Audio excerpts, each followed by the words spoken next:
So I want to walk you through how to print out a Google slide with the slide notes. So I've just put together this quick Google slide, and you can see down here, I have my notes. And if you just go to the regular print and you generate this preview, you're only getting the actual slides, not the notes.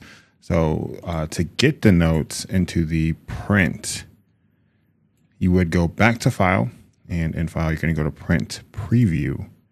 And here you have options. And the option we're looking for, it currently says one slide without notes. We're going to change this to one slide with notes.